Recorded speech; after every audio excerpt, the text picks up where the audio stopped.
মৰমৰ ছাত্ৰ-ছাত্ৰীসকল, আজি আমি দশম শ্ৰেণীৰ গণিতৰ অনুশীলনী 3.1 পাঠটোৰ কুৱেশ্যন নম্বৰ 5টো কৰিব ওলাইছো। ইয়াত দিয়া আছে এখন আয়তাকাৰ বাগিচাৰ প্ৰস্থতকৈ দীঘ 4 মিটাৰ বেছি।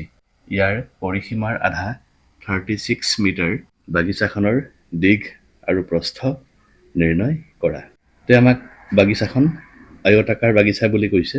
আয়তাকাৰ বাগিচাৰ ইয়াত আমি পৰিসীমাৰ আধা দিয়া আছে। তে আমি আয়তৰ পৰিসীমা জানিব লাগিব। আমি সকলোৱে এই সূত্ৰটো মনত ৰাখিব লাগিব। আয়তৰ পৰিসীমা হৈছে 2 ইনটু দীঘ যোগ প্ৰস্থ।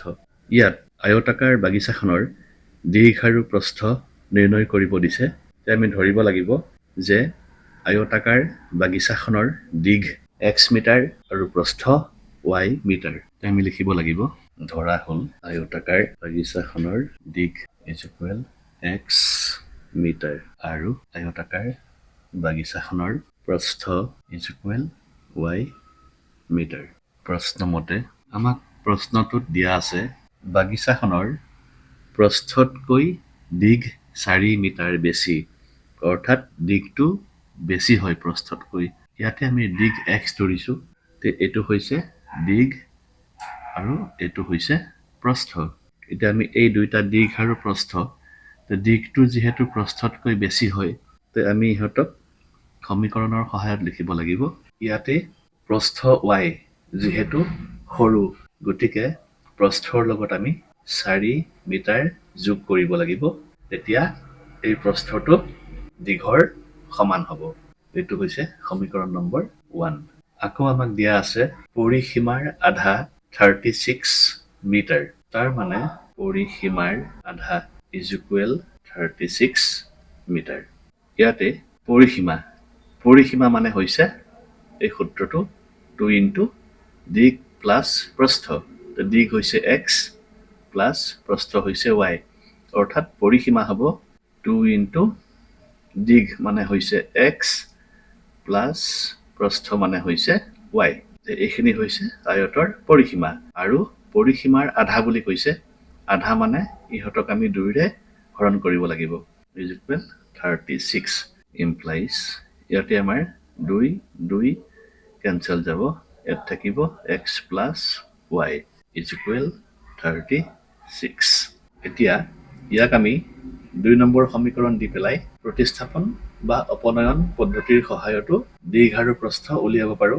x ৰ মান y প্লাছ 4, এই মানটো যদি আমি ইয়াতে বহাই দিওঁ, তেনেহলে আমি দীঘ আৰু প্ৰস্থ পাই যাম।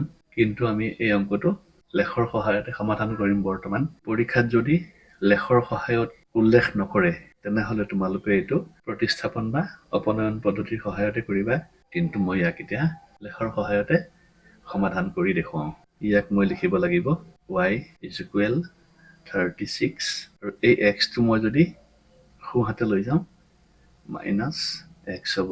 ইয়াক মই দিছো সমীকৰণ নম্বৰ 2। এতিয়া আমি এই 1 নং সমীকৰণৰ কাৰণে এখন তালিকা বনাব লাগিব আৰু 2 নং সমীকৰণৰ কাৰণে এখন তালিকা বনাব লাগিব। তে বৰ্তমান মই 1 নম্বৰ সমীকৰণৰ কাৰণে তালিকাখন বনাই লওঁ। ইয়াতে তালিকাখন বনাই লওঁ এনেকা।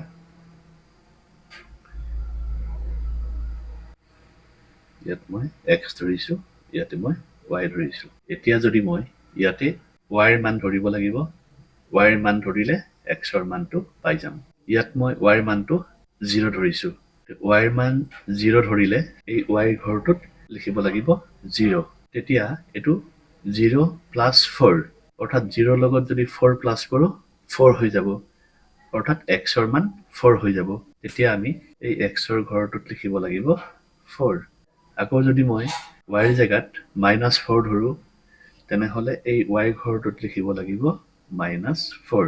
তেতিয়া -4 আৰু +4 0 হৈ যাব, অৰ্থাৎ x is equal 0 হৈ যাব। গতিকে মই x ৰ ঘৰটোত লিখিব লাগিব 0।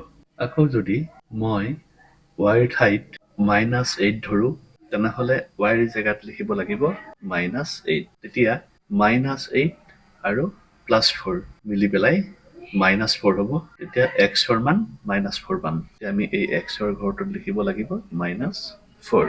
এতিয়া মই এই বিন্দুকেইটাক নাম দিলোঁ। এইটো A বিন্দু, এইটো B বিন্দু আৰু এইটো চি বিন্দু। এতিয়া এই 2 নম্বৰ সমীকৰণটোৰ কাৰণে মই আৰু এখন তালিকা বনাও।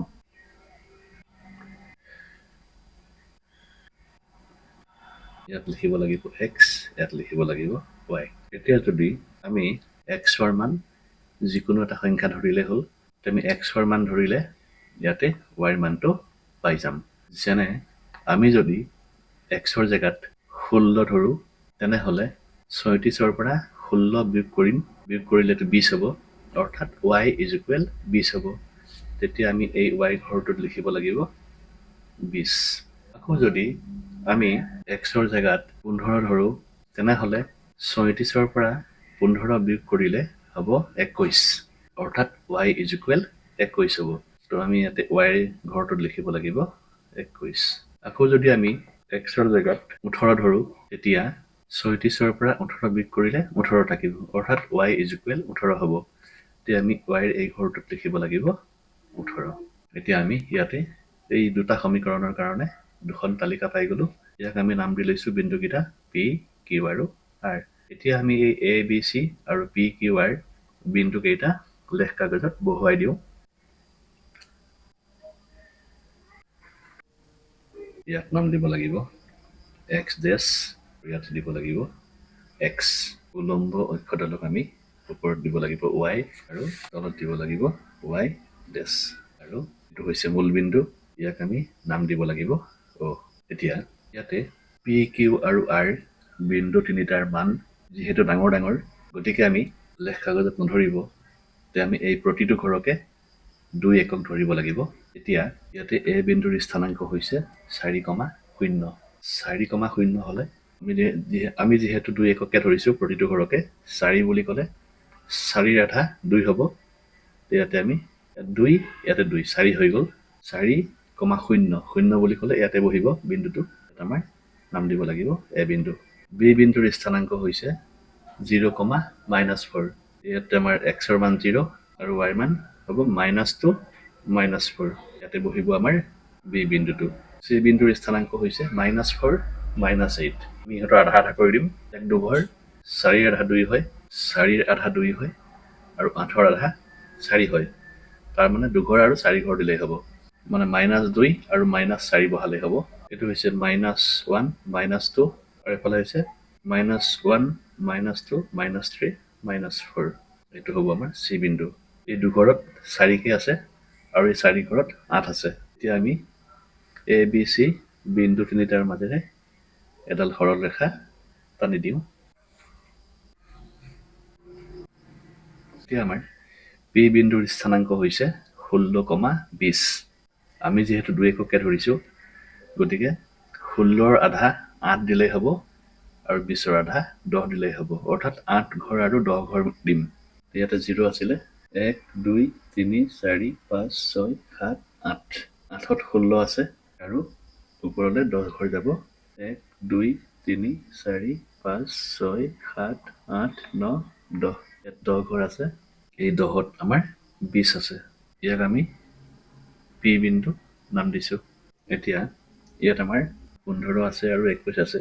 15ৰ আধা হৈছে 7.5 আৰু 21ৰ আধা হৈছে 10.5। তাৰ মানে আমি ইয়াক 7.5 আৰু 10.5 বহাই দিম। ইয়াতে মূল বিন্দু হয় 1 2 3 4 5 6 7। ইয়াত 7 হ'ল, আৰু 0.5 বুলি ক'লে এই মাজতে হ'ব 0.5, আৰু ওপৰলৈ আমাৰ 21 আছিলে, 21ৰ আধা যিহেতু 10.5, ওপৰলৈ আমি 10.5 বহাই দিম। 1 2 3 4 5 6 7 8 9 10, আৰু 0.5 হ'লে আমাৰ ইয়াতে হ'ব, এইটো হৈছে আমাৰ 10.5। এইটো আমি Q বিন্দু নাম দিছো। R বিন্দুটো দিয়া আছে 18,18। 18ৰ আধা 9 হয়, ইয়াতো 18ৰ আধা 9 হয়, আমি 9 ঘৰ দিলেই হ'ব। তেওঁত আমাৰ 0 আছিলে, 1 2 3 4 5 6 7 8 9, ওপৰলৈ 9 ঘৰ যাব, 1 2 3 4 5 6 7 8 9। এতিয়া আমাৰ বিন্দুটো R বিন্দু বহিব। এতিয়া আমি এই P, Q আৰু R বিন্দু তিনিটাৰ মাজেৰে এডাল সৰল ৰেখা টানি দিওঁ। আমি পি কিউ আৰু আৰ বিন্দুৰ মাজেৰে এডাল সৰল ৰেখা টানিলোঁ। এতিয়া এই দুয়োডাল সৰল ৰেখাই কটাকটি কৰা বিন্দুটোৰ স্থানাংক হৈছে এইটো। এতিয়া আমি লিখিব লাগিব 1 নং সমীকৰণৰ বিন্দুকেইটা আছিল আমাৰ A 4,0, B 0,-4 আৰু C -4,-8। A 4,0, B 0,-4 আৰু C -4,-8 বিন্দু তিনিটা লেখ কাগজত বহুৱাই ডাল ৰেখা টনা হ'ল। 2 নং সমীকৰণৰ পি বিন্দুৰ স্থানাংক আছিলে 16,20, কিউ বিন্দুৰ স্থানাংক আছিলে 15,21 আৰু বিন্দুৰ স্থানাংক আছিলে 18,18। বিন্দু তিনিটা লেখ কাগজত বহুৱাই আন এডাল সৰল ৰেখা টনা হ'ল। এই দুয়োডাল সৰল ৰেখাই কটাকটি কৰা বিন্দুটোৰ স্থানাংক, আমি এতিয়া বিন্দুটোৰ স্থানাংক উলিয়াই লওঁ। কটাকটি কৰা বিন্দুটোৰ স্থানাংক উলিয়াব লাগিব। ইয়াতে আমাৰ এইটো হৈছে কটাকটি কৰা বিন্দুটোৰ স্থানাংক। আমি এইটো গণি চাওঁ। ইয়াত আমাৰ মূল বিন্দু 0 আছিলে। 1 2 3 4 5 6 7 8 9 10। 10 মানে 20 হ'ব ইয়াতে আৰু ওপৰলে 1 2 3 4 5 6 7 8। 8 মানে 16 হ'ব। আমি লিখিব লাগিব 20, ইয়াতে 20ক কোৱা হয় x স্থানাংক আৰু 16ক কোৱা হয় y স্থানাংক। এতেকে ইয়াতে x মানে হ'ব 20 আৰু y মানে হ'ব 16। আমি অংকটোৰ আৰম্ভণিতে আয়তাকাৰ বাগিচাখনৰ দিগ x মিটাৰ ধৰিছিলোঁ আৰু প্ৰস্থ y মিটাৰ ধৰিছিলোঁ। আমি এতিয়া দিগ লিখিব লাগিব। x মানে 20 মিটাৰ আৰু প্ৰস্থ y মানে 16 মিটাৰ। আমি লিখি দিওঁ। এতেকে আয়তাকাৰ বাগিচাখনৰ দিগ = 20 মিটাৰ আৰু আয়তাকাৰ বাগিচাখনৰ প্ৰস্থ = 16 মিটাৰ। ইয়াতে আমাৰ অংকটো শেষ।